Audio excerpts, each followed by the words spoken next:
Electric motor એક જટિલ circuit છે અને બીજું કંઈ નથી. આ એક નાનકડું સર્કિટ છે જેમાં બલ્બ બળી રહ્યો છે અને આ રીતે વીજળી તેમાં વહી રહી છે. જ્યારે આ વીજળી મોટરમાં પ્રવેશે છે ત્યારે તે મોટરને ફેરવે છે. ચાલો આ સરળ સર્કિટને ઇલેક્ટ્રિક મોટર સર્કિટમાં રૂપાંતરિત કરવાનો પ્રયાસ કરીએ. આ બલ્બને પ્રકાશિત કરવા માટે તેનું સર્કિટ પૂર્ણ હોવું આવશ્યક છે.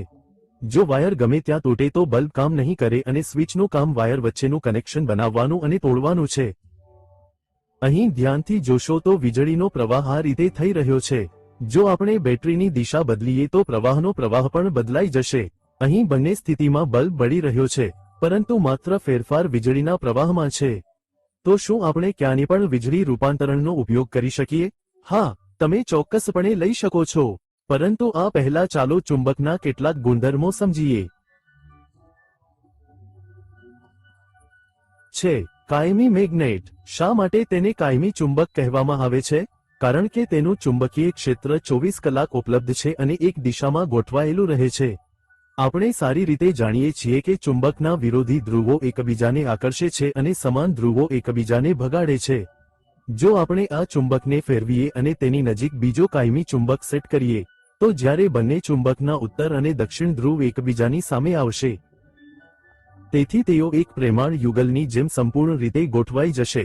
પરંતુ અમે તેમની વચ્ચે વિલન તરીકે કામ કરીશું અને જેમ જેમ તેઓ ગોઠવાઈ જશે, અમે તરત જ અહીં ચુંબકની સ્થિતિ બદલીશું અને આખો મૂળ બગાડીશું અને જ્યારે બંને ઉત્તર ધ્રુવ સામે આવશે તેથી તેઓ એકબીજાને ભગાડશે અને આ બે વિરોધીઓ ફરીથી આકર્ષિત થશે.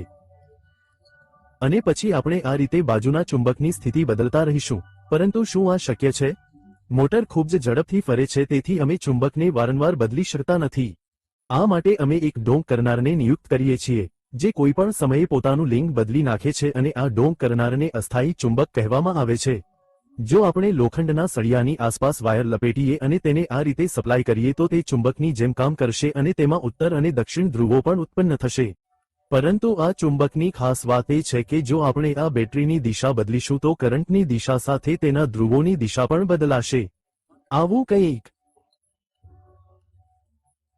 જો આપણે આ ફરતા ચુંબકની જગ્યાએ આ અસ્થાયી ચુંબકનો સપ્લાય કરીએ, તો તેમાં ધ્રુવ વાહકો હશે અને તે સાઇટ મેગ્નેટ સાથે સંરેખિત થતાં જ આપણે તેનો પુરવઠો બદલીશું અને ઉત્તરથી દક્ષિણ અને દક્ષિણથી ઉત્તર બનાવીશું.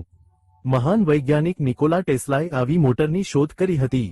ફરતા ચુંબકીય ક્ષેત્ર વિશે વિશ્વને જણાવનાર તે પ્રથમ હતા. હું અહીં તેના વિશે વધુ સમજાવી શકીશ નહીં. તેથી તમે કુક FM પર ઓડિયો સ્વરૂપમાં નિકોલા ટેસ્લા બુક સારાંશ સાંભળી શકો છો. જ્યારે જો અસ્થાયી ચુંબક આ સ્થિતિમાં હશે, તો તે જ પરિસ્થિતિ ફરીથી બનાવવામાં આવશે. તે જ ધ્રુવો ભગાડશે અને વિપરીત આકર્ષશે. અમે મોટરની લગભગ સર્કિટ તૈયાર કરી લીધી છે. જો આપણે બાજુ પર બીજો ચુંબક સેટ કરીએ, તો તેને મજબૂત બનાવવા માટે બંને ચુંબક એકસાથે કામ કરશે અને મધ્યમાં કામચલાઉ ચુંબકને મજબૂત ચુંબકીય ક્ષેત્ર પ્રદાન કરશે. ફેરવવા માટે, પરંતુ મોટરમાં બાજુઓ પર બે મજબૂત કાયમી ચુંબક મૂકવામાં આવે છે અને આ લોખંડના સળિયાને બદલે મધ્યમાં તાંબાના તારની આંટીઓ બનાવવામાં આવે છે, જેને આર્મેચર કહેવામાં આવે છે. જો આપણે આ લૂપમાં સપ્લાય આપીએ તો આ લૂપ ચુંબકના ધ્રુવો બનાવશે. આવું કંઈક. જ્યારે ચુંબક ફરે છે અને વિરુદ્ધ દિશામાં સંરેખિત થાય છે, ત્યારે આપણે ચુંબકની દિશા બદલીશું અને આ રીતે લૂપ ફરવા લાગશે. પરંતુ લૂપનો પુરવઠો બદલવો શક્ય નથી. તેથી અહીં એક ઉપકરણનો ઉપયોગ થાય છે, જેમ કે તેને કહેવામાં આવે છે સ્પર્ધક કોઇલની બંને બાજુઓ સાથે જોડાયેલ છે અને મધ્યમાં અલગ રહે છે. કેટલાક આને પસંદ કરે છે અને સ્પર્ધકને પૂરા પાડવામાં આવે છે અને બ્રશ કમ્યુટેટરના શરીરના સંપર્કમાં હોય છે અને જ્યારે કમ્યુટેટર ફરે છે ત્યારે તે ઘસાઈ જાય છે. તેથી જ તેમની પાછળ ત્યાં એક રિંગ છે જે કોમ્યુટેટર પર યોગ્ય બળ લાગુ કરે છે.